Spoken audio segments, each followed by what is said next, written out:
DNA यानी deoxyribo nucleic acid. ये एक ऐसा पदार्थ है जिसको हम जेनेटिक मटेरियल कहते हैं। यानी कि ये वो पदार्थ है जिसकी सहायता से माता पिता के लक्षण हैं वो पीढ़ी दर पीढ़ी उनके संतानों में ट्रांसफर होते हैं।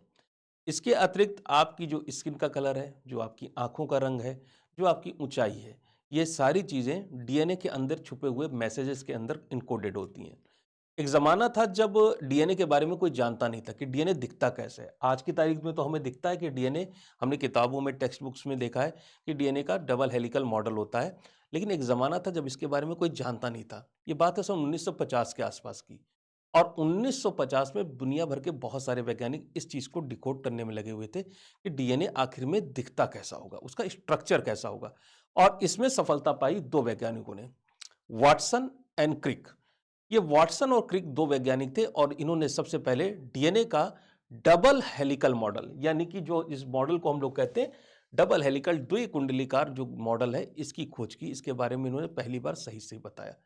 तो इस वजह से पूरी की पूरी दुनिया में रिवॉल्यूशन आ गया और ये इतनी बड़ी खोज थी कि इन दोनों वैज्ञानिकों को इस खोज के लिए नोबेल पुरस्कार से सम्मानित किया गया। वक्त बीतता चला गया, 1953 से 2025 आ गया और इतने सालों में क्रिक जो है वो हमसे विदा लेके जा चुके हैं।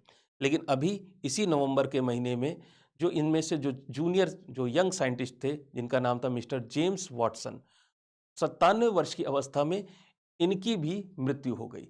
तो अब जाकर जो ये दोनों लोगों ने जो कंट्रीब्यूशन किया था, इस इतने बड़े मॉडल की खोज की थी जिसकी वजह से पूरी की पूरी मॉडर्न वर्ल्ड टिका हुआ है हमारा, वो उसमें से दोनों के दोनों ही वैज्ञानिक इस दुनिया को अलविदा कह के हमेशा के लिए यहाँ से जा चुके हैं।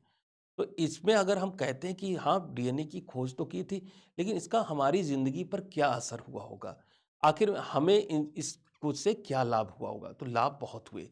जब हम डीएनए की बात करते हैं, डीएनए के स्ट्रक्चर की बात करते हैं, तो जब तक हमें डीएनए के बारे में जानकारी नहीं थी, तब तक डीएनए फिंगरप्रिंटिंग का आविष्कार नहीं हो पाया था।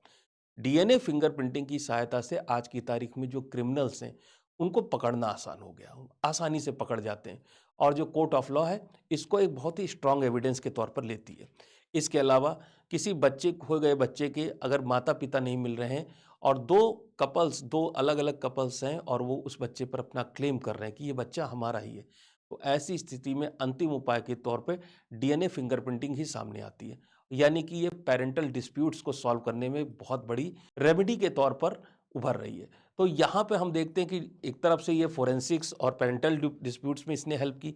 इसके अलावा जो डीएनए फिंगरप्रिंटिंग है, जो पर्सनल लेवल पे हम कहें कि वैक्सीन्स का असर थोड़ा-सा कम होता है। लेकिन आज की तारीख में तरह-तरह की डीएनए वैक्सीन्स बनाई जा रही हैं, जिनको बनाना बहुत सस्ता है, यानी कि इनकी मैन्युफैक्चरिंग कॉस्ट कम आती है। तो हर व्यक्ति के पास जब ये वैक्सीन पहुँचती है, तो उसके लिए परचेज़ करना इनको आसान होता है। दूसरा, ये जो कन्वेंशनल वैक्सीन्स होती हैं उनसे ज़्यादा इफ़ेक्टिव होती हैं, ज़्यादा सुरक्षित हैं, ज़्यादा इफ़ेक्टिव हैं और इनके सहायता से हम बीमारियों से ज़्यादा अच्छी तरह से लड़ सकते हैं। ये भी डीएनए के हमारे वो उस मॉडल की खोज के ऊपर ही ये वैक्सीन्स का निर्माण हुआ है। फिर हम बात करते हैं कि खाने-पीने की चीज़ों में, तो खाने-पीने की चीज़ों में जब हम कहते हैं तो अलग-अलग तरह की वैराइटीज़ हैं, फूड वैराइटीज़ आती हैं, अलग-अलग तरह की फसलें। उन सारी की सारी फसलों फसलों का निर्माण जो है, वो आपका डीएनए की टेक्नोलॉजी पर ही डिपेंड करता है। डीएनए की टेक्नोलॉजी ना होती तो बायोटेक्नोलॉजी ना होती। पूरा का पूरा बायोटेक जितने भी तरह के खाने-पीने के सामान हैं, जितने भी तरह की बेवरेजेज़ हैं, उसमें कहीं न कहीं जो कि आजकल की मॉडर्न रिकॉम्बिनेंट डीएनए टेक्नोलॉजी पे निर्भर करते हैं, वो सब का सब डीएनए की टेक्नोलॉजी के ज्ञान पर ही निर्भर है। और फिर हम भूल जाते हैं कि जब 90s का ज़माना था तो पूरे के पूरे विश्व में हल्ला मच गया था कि भाई एक ही जैसे डीएनए वाले 2-2 जीवों को वैज्ञानिकों ने बना लिया और इसको हम लोग कहते थे क्लोनिंग। तो क्लोनिंग भी कैसे हो पाई? उस ज़माने में क्लोनिंग और हमारे इस ज़माने में टेस्ट ट्यूब बेबी कहते हैं, जो बहुत सारे ऐसे कपल्स हैं जिनके बच्चे नहीं हो पाते, वो जो निसंतान दंपत्ति हैं, उनको उनको जो है, उनको जो संतान का सुख है, वो टेस्ट ट्यूब बेबी की एक इन विट्रो फर्टिलाइज़ेशन की एक विधि होती है, उसके द्वारा जो है उनको बच्चे दिए जाते हैं, यानी उन्हें संतान की प्राप्ति हो पाती है। तो हम देखते हैं कि ये जो डीएनए की जो ये खोज थी, जो एकदम बहुत ही हम्बल डिस्कवरी एक ज़माने में लगा करती थी, हालाँकि इसे नोबेल प्राइज़ दिया गया। लेकिन जैसे-जैसे वक़्त बीतता गया, हमारे जीवन के हर स्फीयर में ये डीएनए टेक्नोलॉजी का कहीं न कहीं यूज़ होता है और यूज़ ऐसा कि वो पूरे के पूरे हमारे जीवन की दशा और दिशा ही बदल दे। तो ये थी हमारी डीएनए और मिस्टर वॉटसन की कुछ बातें।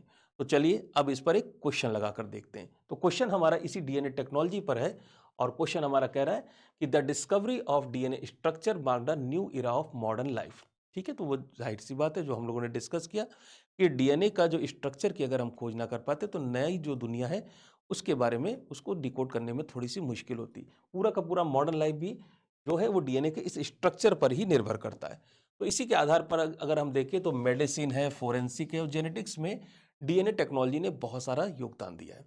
तो इस पर आधारित 3 कथन है, उनके बारे में हम लोग बात करते हैं। तो पहला स्टेटमेंट कह रहा है DNA fingerprinting helps in both criminal investigation and paternity disputes. तो हम लोगों ने कहा कि क्रिमिनल इन्वेस्टिगेशन में हेल्प करती और जो पैटर्निटी डिस्प्यूट्स है जो कि बात हम लोग कर रहे थे कि बच्चे की पहचान करने में कि किस दंपत्ति का कौन सा बच्चा है, उसके में ये हेल्प करती है। दूसरा, genetic modification of plant involve alteration of DNA sequence.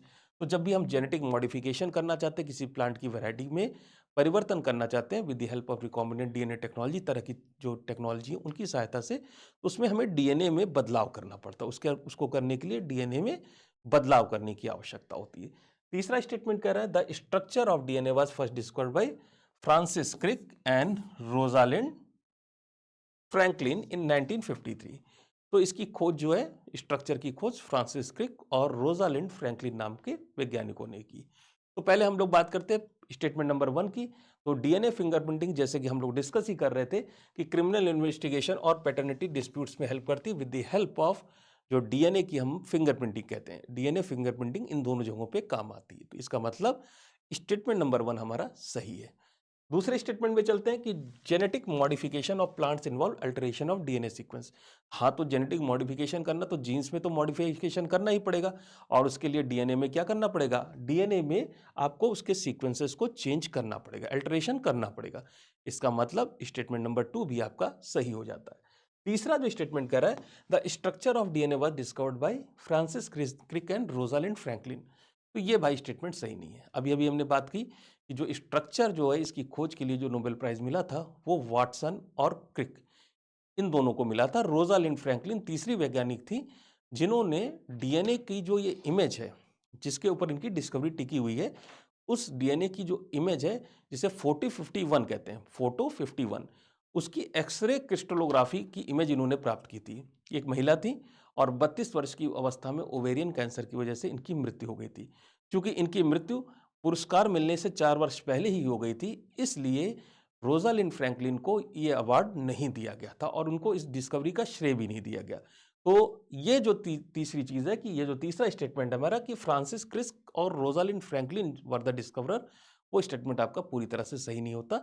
यहाँ पर डिस्कवर कर जो क्रेडिट दिया गया है वो वाटसन और क्रिक को दिया जाता है। तो इसका मतलब स्टेटमेंट नंबर 3 आपका गलत हो जाता है।